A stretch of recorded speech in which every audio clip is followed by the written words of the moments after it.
Welcome to the Community Hotline for the community, by the community. I am your host, Mr. Bob Fang, and today we have Mr. Kevin Show. Why don't you introduce yourself, good sir?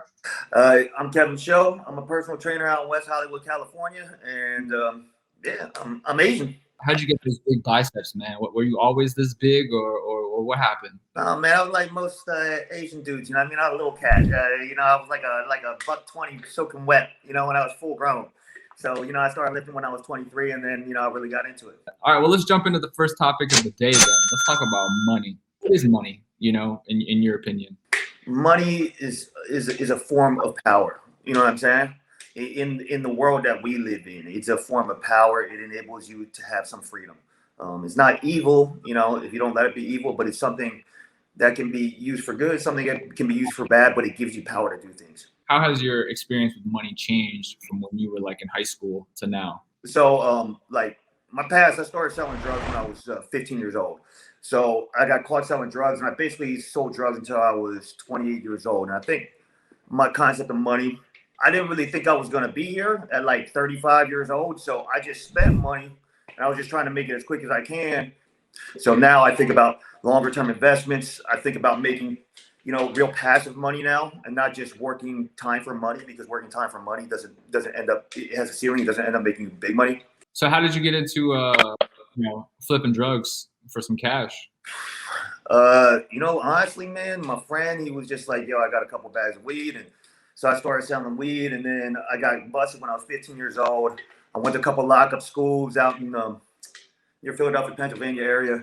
So that's basically how I got into it. I started out stealing stuff. Now you got to remember, this is like the 90s. So this is like, it's a different time, right? We kind of like, you didn't get kicked out yet if you had like a weapon at school. Like if you had a knife or something, that wasn't necessarily that you got kicked out of school yet. Metal detectors were just starting to come into school, but it was like it was just a different era. So you could get away with a lot more, I would say. So at that time period, I was just kind of doing whatever. Like I was selling stolen goods at school, and then I got into the drugs, and then I moved to a different area, and then I really got into the drugs. Like I probably started making about like a good $500,000 a year when I was 23 years old. So I got into the game pretty big. From your experiences with money at such a young age, you got any life tips for the kids who might be going through the same thing? Because I know they're still selling drugs right now. I think for kids at this age, realize that you're going to get old. You know what I'm saying? That is like, it's like you have to actually think about a future. You know what I'm saying? There's actually stuff that you should do to actually make passive income that grows over time. And I'm just, like investing in stocks. Everyone knows that, you know what I mean? But getting yourself a portfolio at a younger age, if you can start that at a younger age and let that money grow, then you're going to be better off. And think about making passive income. Time, unless you really love your job, like time for money jobs, I think, and this is just my own personal opinion. I'm not saying this is like the right thing to do, but time for money jobs, they have a ceiling. And if you really want to be massively successful financially, a time for money job is probably not going to be the answer.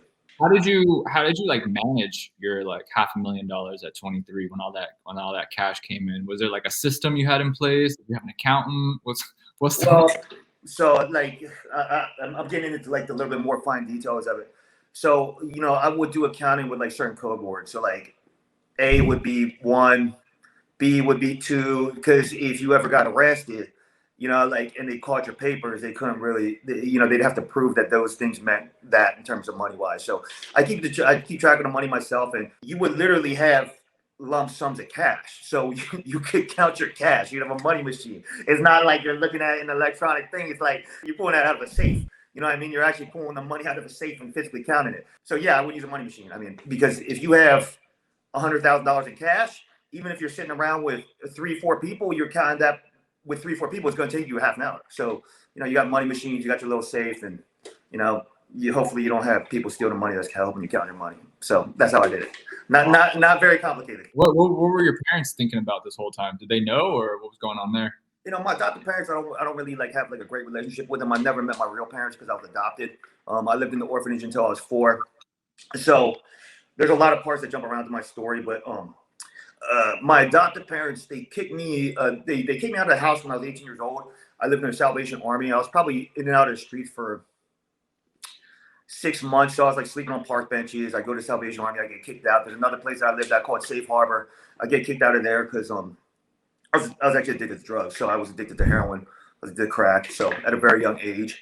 So I was bumping around to a lot of different places, and eventually they moved me to a different city in Canada. I don't even want to say because I have a lot of ties in there. So is that okay if I don't talk about where it's at? I tried to do good there, but it's just, there's certain things that, I needed money. I mean, I can't put it any other way. I just needed money. And that was like, I had no other life skills. You know what I'm saying? Like, I couldn't do no job. I couldn't, I was really limited on life skills. So that was the only thing I knew how to do. And then it blew up. I hit it right. You know what I mean? I hit it right. I made a lot of money real quick. Got it. I love that. All right, let's move on to the second topic of the day, which is education. I think you got a lot to say on this. How have you changed since you were, in high school, like 15, 18 to now? Well, I think education, the word education is not school alone. You know what I mean? I got an education through the streets.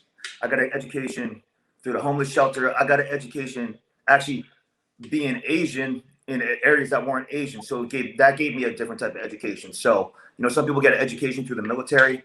The weird thing was I never really stopped reading books, no matter how far strung out I was. So even now, like for personal training, I taught myself how to read scientific studies.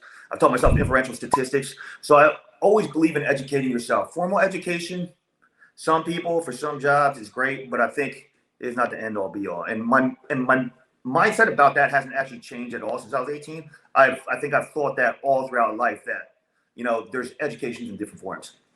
Can you share like two defining moments in your life and how did it impact you?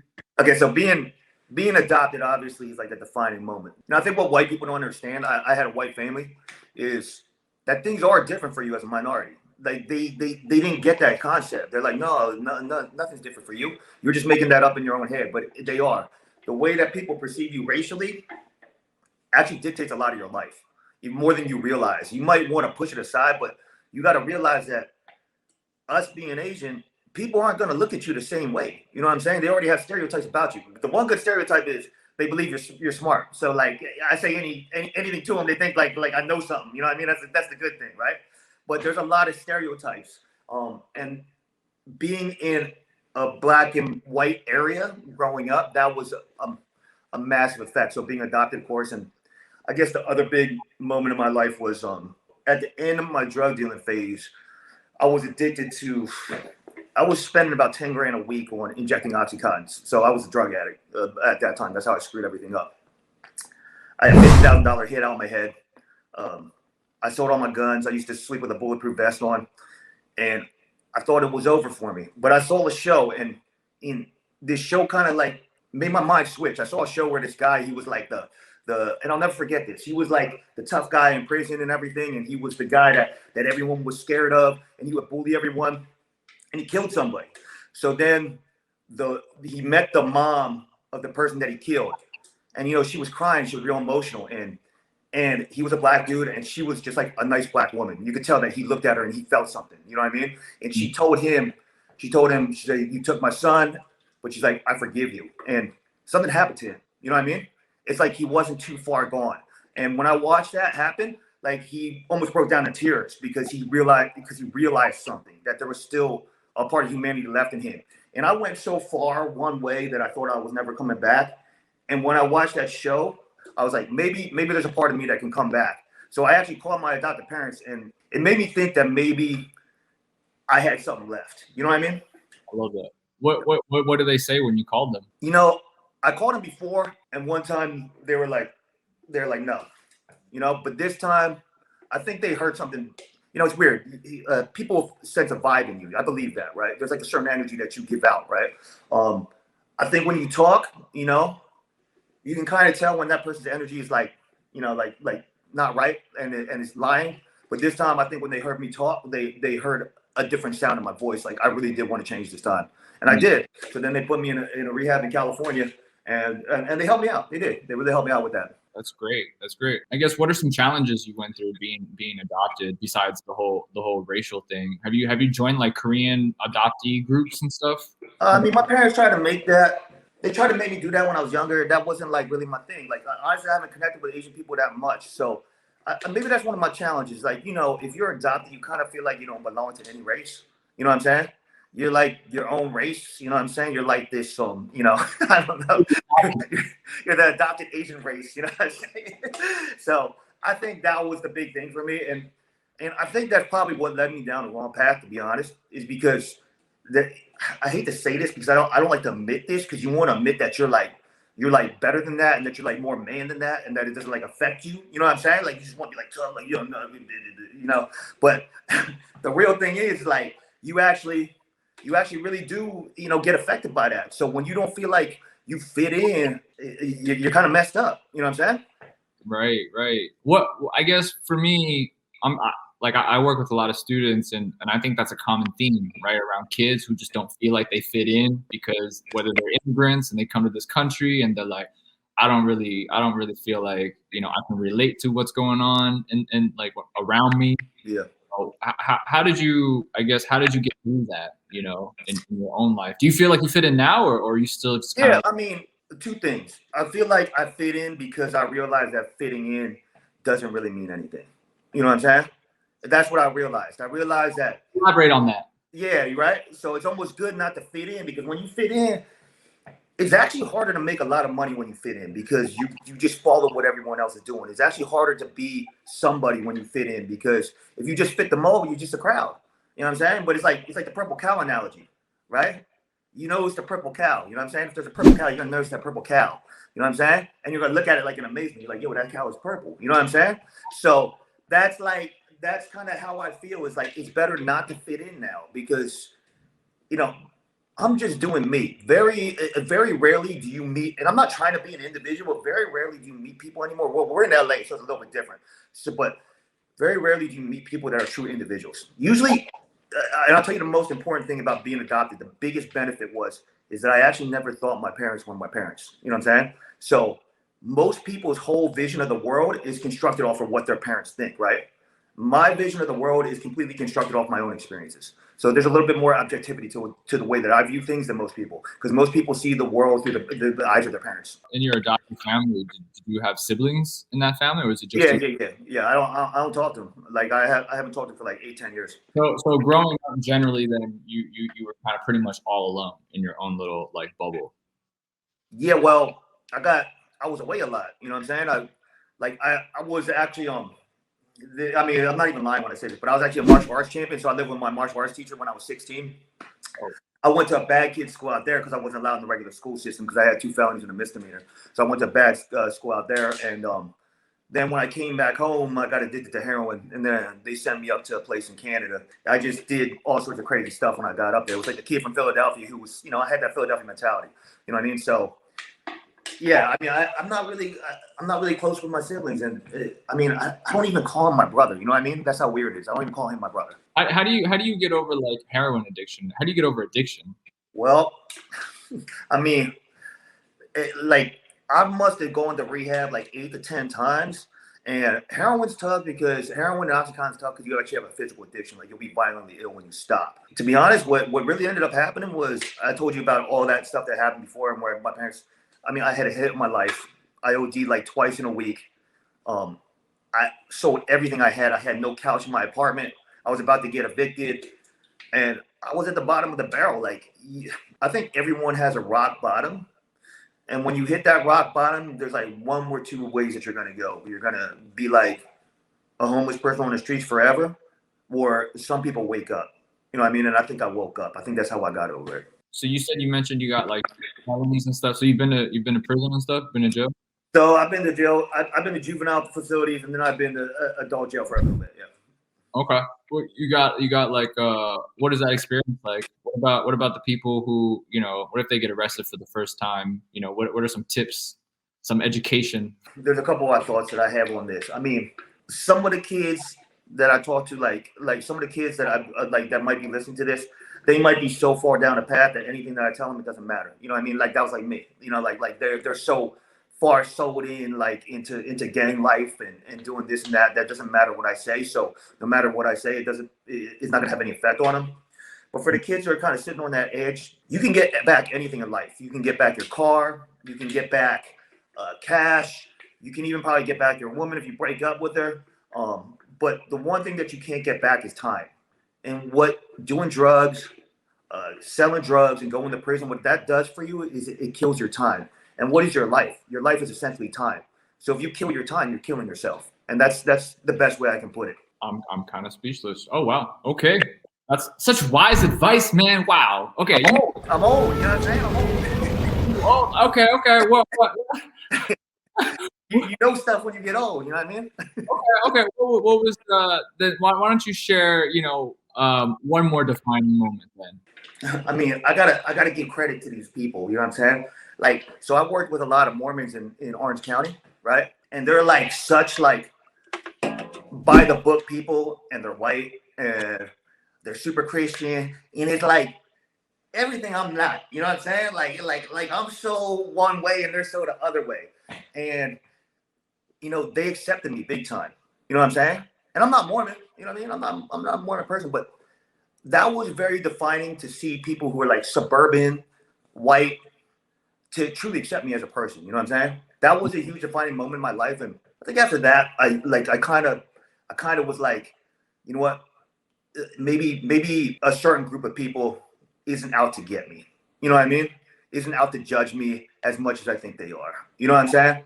Because sometimes, you grow up, you have white kids make fun of your eyes. I remember that. You got, like, when I first went to school, like I was the only Asian kid, and I remember like people would like go behind me, and like when someone ducks behind you, and then they push you over, and like I got that shit. I got that nonstop, and I get on the bus, and I remember they used to throw all my stuff out the window. So it's like you would almost look at other races like threatening, and I think after that point, when I really got to know them, that kind of went down. You know what I'm saying? It kind of was like maybe you can transcend race. Maybe that is possible.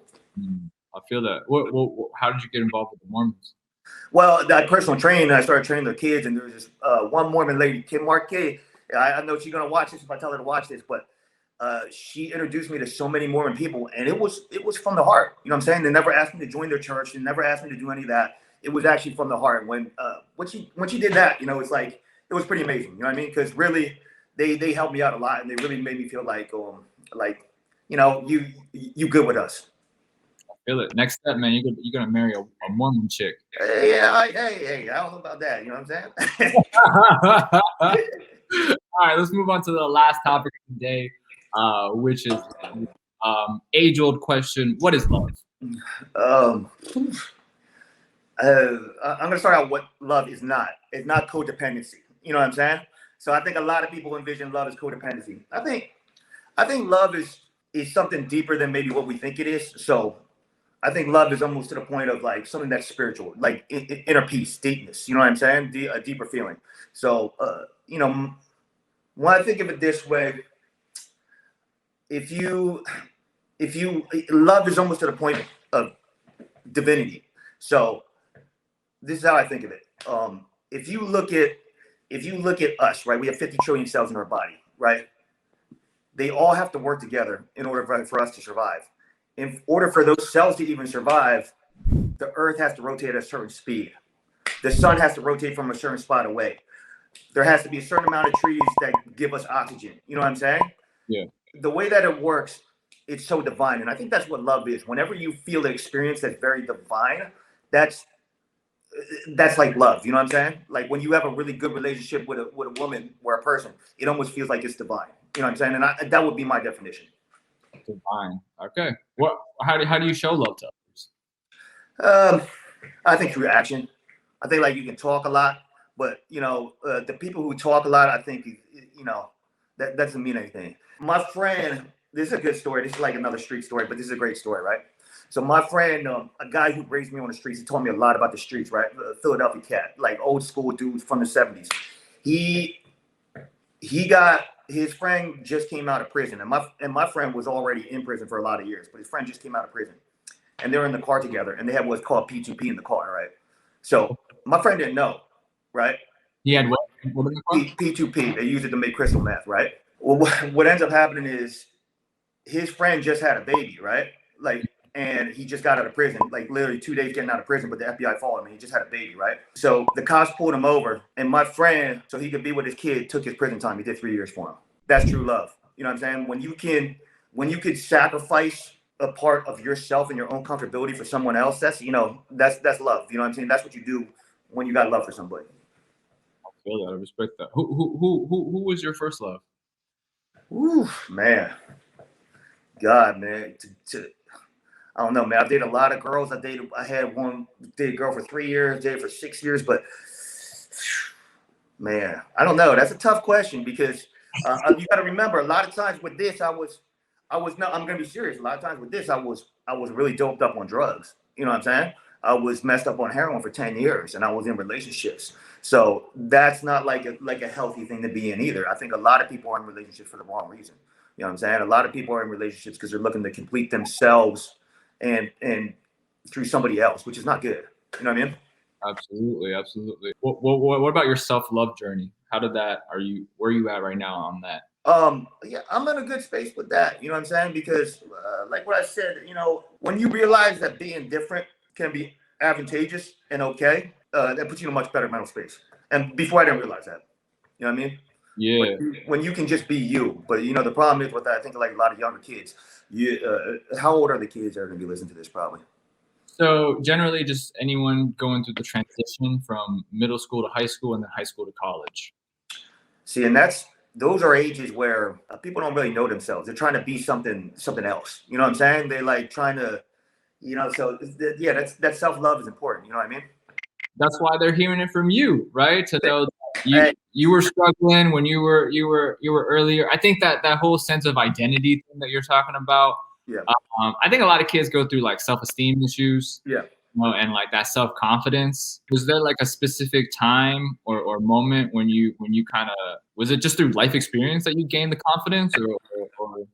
I mean, yeah, because like I've been through so many life experiences that you go through enough life experiences, you start to feel comfortable in almost any situation. You know what I mean?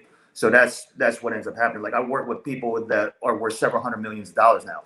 When I first did that, I was like, I was kind of scared because you're talking about a kid that lived in the orphanage and the homeless shelter, sold drugs, gang life, and to be in the room with those people, I felt so far off. But the more and more I realized that I could talk to those people and I was okay with them, the more self-confidence I gained. I love it. I want to go back to that, the guy who taught you a lot in Philly, who took the 3 years. What were some life lessons, he taught you from the streets? Yeah. He used to say something funny. Like, he would be like, there's like two ways that you can do things. Something. He'd be like, you can be the gorilla dude, and the gorilla dude is like the type of guy that goes up to a chick and grabs her arm and be like, give me your number, right? He's like, that don't always work. He's like, but you can be the smooth gangster who's kind of like, hey, how you doing? What's your name? Blah, blah, blah, blah, blah, and spit some game. So he always, because I had a real gorilla mentality, so what he always tried to teach me was to be smooth in whatever you're doing. You know what I'm saying? To have even have a little class in the world that doesn't have class, but always to be kind of move on a smooth level and be a chess player.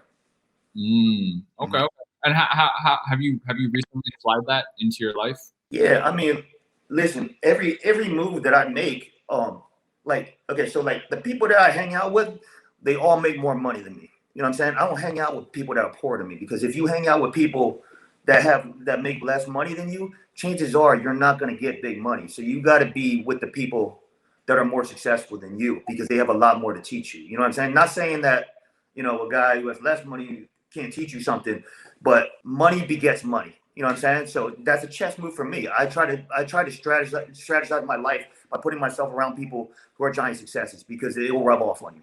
Because I know from my past life, rolling with certain people that rubbed off on me. You know what I'm saying? In a negative way. Right. Who would you say are your top two biggest influences then? I mean, there's like famous people that I've been really influenced by, like Bernard Hopkins. He's from Philly. That's like a guy that I've really been influenced by. Jay-Z, guy that I've really been influenced by. Like what I said, my mentor friend, he's a guy that I was really influenced by. So yeah, I'd say those are those would be my top influences. Okay. And then kind of hitting back with I feel like you're pretty good with like the communication side of it. I know your relationship with your parents isn't too hot, but I know you mentioned you did reach out to them when you Mhm. out. I talk to a lot of students, and a lot of them, they have a tough time communicating with their parents, right? Right. Like, I can't talk to my dad; he don't understand me. Oh, I can't talk to my mom; she don't understand me. How what would you say to those kids, who have a tough time connecting with their parents? I would say it's kind of like talking to your boss. When you talk to your boss about something, you kind of have to, like I haven't had a boss for years, but when you talk to your boss about something, you kind of have to cool down your emotions. You know what I mean? And you have to start pushing away the cloud of emotions from your clarity. You know what I mean? Because that's what ends up happening. It's like when you try to talk to your parents, you get all emotional, you get all scary, you turn to low. You know what I mean? So you got to be able to calm that down. And I think that's where most people go wrong talking to anybody. It's like when you try to talk to a girl, like a real hot girl, right? Like your emotions get to you and you think of all this crazy stuff to say, and then you go up and you're like, you look stupid. You know what I mean? It's like, yeah. But if you were just sometimes the girl that you don't expect anything from, like, and you just go up and talk to them without thinking, then it works a little bit better because your emotions are down a little bit. How do you get into that state? You got like top 3 tips on that? You know what? I would say that most of that's kind of like fighting. Like if you get enough fights, you can start to think clearly in fights. You know what I'm saying? Because like when you first fight, you like can't think. You like you just start throwing punches. But if you fight enough, you can start thinking in a fight. So I would say experience. I would say the biggest thing for me is I always try to put myself in uncomfortable situations. So just keep putting yourself in uncomfortable situations because you start to learn how to deal with uncomfortability. If you keep putting yourself in situations that you're used to, you can't grow. You know what I'm saying? You got to live in a state of uncomfortability because that's where growth happens. You know what I mean? Got it. And then just kind of wanted to get the sound bite, but when you mentioned, you had, you had money on your life, how did that whole situation, transpire? I messed up, dude. I got addicted to drugs. They were fronting me a bunch of drugs, and I was paying back a little bit at a time, and then eventually the bill got bigger and bigger and bigger, and then I started getting phone calls like, "Yo, there's a 50,000 hit on your life." So at one point, eventually, I was sleeping with a bulletproof vest, and I had a stand like underneath my bed, which is a machine gun. Then I had like a shotgun underneath my couch. I had a Smith and Wesson pistol right by my bed. So I had bed sheets hanging off, like ready to tied up onto my balcony so I could crawl out. You know what I mean? So I was in a real bad state. So like what I said, like you get involved in that life enough. If you get to a high enough level, there's going to be two things that you can't avoid, right? You can't avoid a high level of violence, and you can't avoid wolves. Somebody's gonna come after you at one point in time. You're gonna have to deal with that. If you ain't ready for that, then don't do it. You know what I mean? Like if you ain't ready to be on that level, like don't do it anyways. But I'm saying, like you shouldn't even really even consider anything like that unless you're built a certain way. When then, just to kind of wrap it up, then what are top 3 life tips you got for the youth? Any 3? When high school is not your whole life. You know what I'm saying? Yeah, that's not your whole life. So don't think what's happening in high school is going to extend all the way throughout your whole life. So a lot of kids are worried about how cool they are in high school and this and that. And I mean, at the end of the day, you'll forget about it. So don't be afraid to be yourself. I think that's my number one tip. Playing with your money to be around for a little bit. I wish I would have done that because I had a lot of money at one point and I just didn't plan well with it. I didn't try to, get a portfolio. I didn't try to invest in certain things and stocks. And I guess the other one would be is you have to be interested in life. If you're interested in a lot of things in life, then life is very easy. If you don't have interest, then life becomes very hard and depressing. You know what I mean? You have to find a lot of things that you're interested in because if you're not, then life's going to be super tough and depressing. Wise words from Mr. Show. God. So, Before I forget, then 88 Really immediately looking for members to join the oversight committee to build the best kung fu school in the world. If you guys want more information, send us a message. Kevin, you do kung fu? Are you a ninja? I was actually a wushu champion. I actually trained with Jet Li's teacher. Oh yeah, okay. Yeah. I swear to God, I'm not lying. I used to do wushu in the '90s. I have a bunch of national titles and stuff. I love that. Cool, guys. All right, then. We'll see you next time.